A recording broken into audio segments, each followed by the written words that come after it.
Hello everyone, welcome back. Please comment, rate, subscribe, folks. Comment, rate, subscribe, like the videos. Also share the videos. I want to thank you folks for watching, sharing, and liking my videos. You people are the absolute best. So listen, football's here. It's time to talk about it.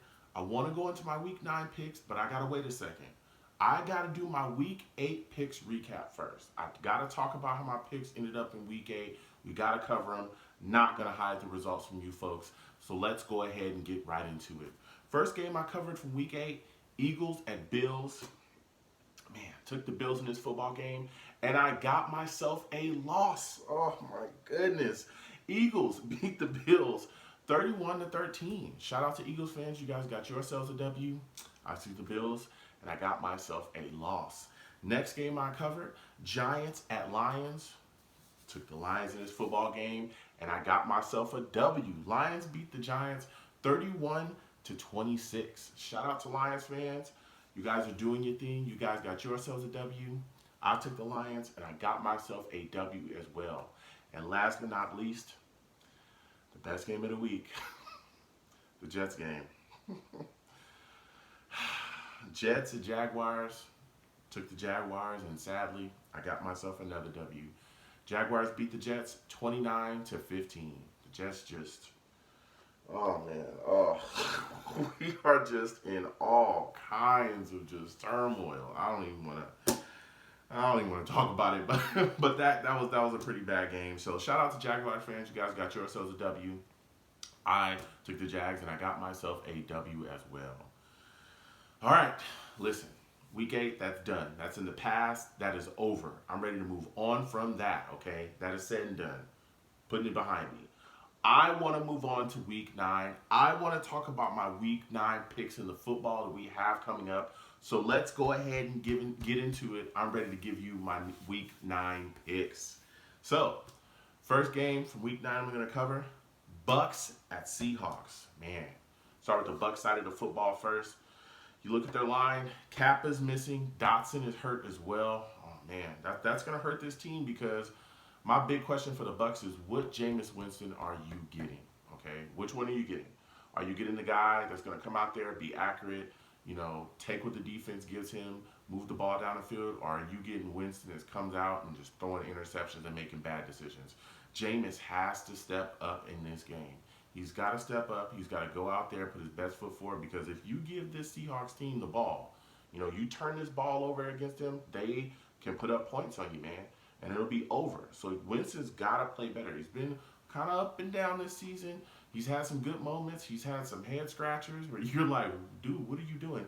He's got to put it together in this game because this Seahawks defense can get after you as well. They got some guys up front that can really put pressure on him. So Jameis has got to step up. You look at the Seahawks side of the ball, and I'm just wondering, can Carson continue to run like this, man? Especially against a Bucs front that has Vita in it. This guy is a monster up front for the Bucs. I mean, this guy, it takes like 4 or 5 people just to block him. You know what I'm saying? So they got a monster up front. I'm wondering, can the Seahawks run the ball effectively? Can they find a way to get Carson some holes to open up so he can run? Because this guy's been pretty solid this season for the Seahawks. There were a couple games in a row where he had 100 yards, where he was just really out there grinding, running through guys, and playing extremely well. So with all that said, I'm taking the Seahawks to win this game 30-24. 30-24, I'm taking the Seahawks. I think they keep on pushing. So just comment down below and let me know what you folks think. Again, I am taking the Seahawks to beat the Bucs. Next game I'm going to cover from week 9. Patriots at Ravens. Woo, man, listen. This is a barn burner right here. I'm going to start with the Ravens side of the football first. And I'm just saying, I'm looking at their defense, and I'm saying, hey, the key to you guys winning this game, you got to get some type of pressure on Tom Brady. One of the guys that immediately comes to my head when I look at the Ravens defense and I say pressure, pass rusher, is Jalen Ferguson. This is a young kid that can get after it. I want to see how they kind of dispatch him in this game. Do they move him around? Do they try to find ways to maybe bring him on a blitz or two? Is he going to have his hand in the dirt? What is going to be going on with Jalen? How can they game plan and scheme to get pressure on Tom Brady and get him off his spots? You know what I'm saying? Because we all know Tom, he does get the ball out of his hands quickly, but if you can bang him around just a little bit and you can, get him off his spot, then it kind of throws this offense off. You look at the Patriots side of the football, And my question is for their defense as well: is can you stop Lamar Jackson and this running game that the Ravens are bringing to town, man? Listen, Lamar Jackson, this kid is phenomenal. I mean, he's got an arm.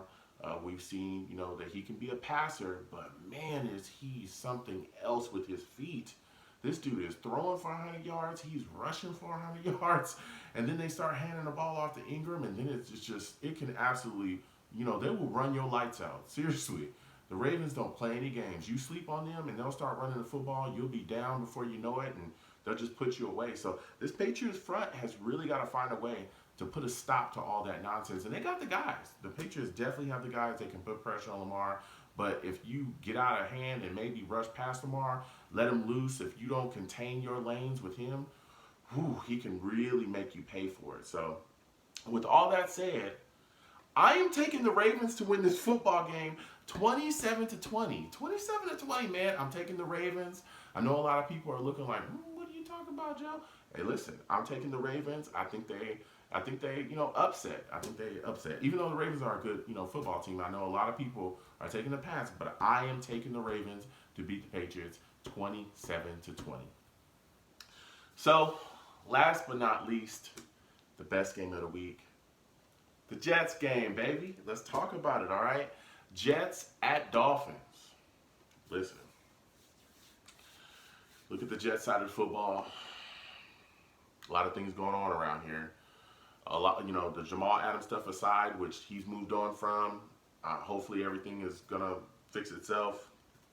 I know he's still, trying to kind of muster up the situation with him, Joe Douglas, and Gaze. He's still trying to muster up the feelings or put his feelings away so that they can sit down and have a talk. But he's already talked to Chris Johnson, so that's a good sign there.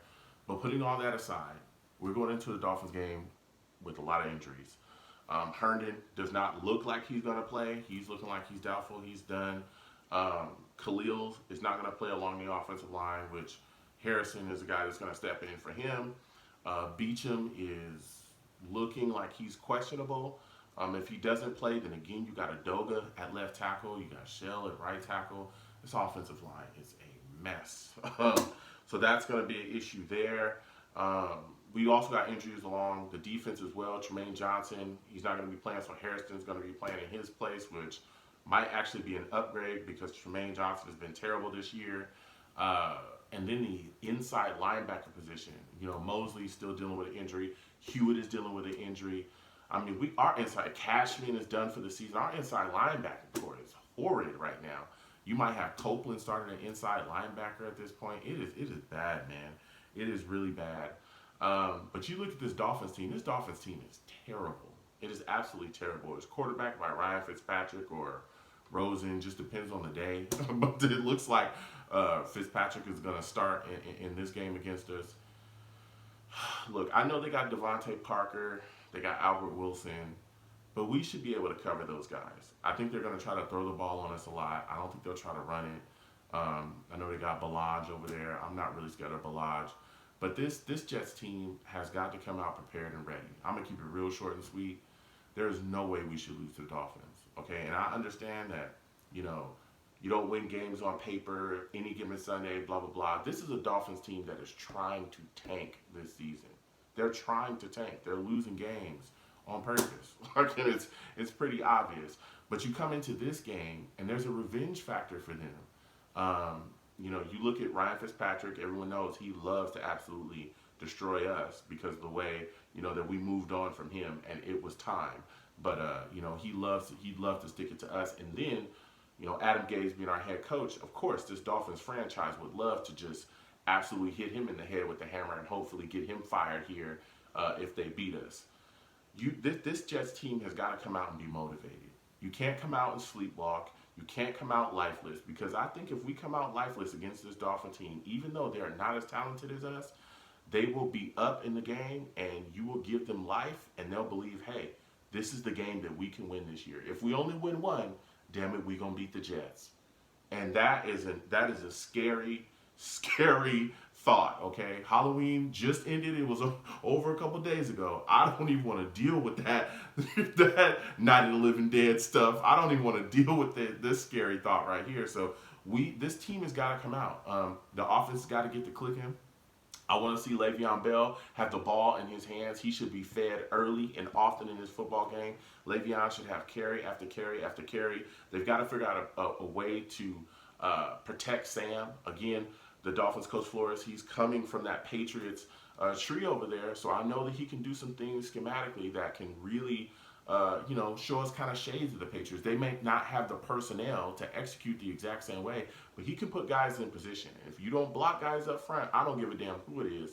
They're going to be able to make plays and take shots. So we have to get Sam protected. You have to feed Le'Veon the football, and you got to put points up early and put this Dolphins team away early. Do not let them hang around and be around and let them be in the game to where they think, hey, we can take this one. No. Hit these dudes with the hammer, smash them, and move on. Like, let's not play around with this Dolphins team. There is no reason that we should lose to the Dolphins, period, okay? So with all that said, I am taking the Jets to beat the Dolphins 24-10. 24-10, I'm taking the Jets. We should not lose to the Dolphins. I don't give a damn what nobody else is talking about. Point blank, period. Comment down below, folks. I want to hear what you folks think. So with all that said, I want to thank you folks for watching. Please comment, rate, subscribe, folks. Comment, rate, subscribe, like the videos. Also share the videos. Sit down with your families. Football's here. Have a good time. Drink your favorite drinks. Have your favorite, foods, nachos, hot dogs, pizza, whatever it is, and enjoy your time with your families, folks. You folks have a good one. Peace.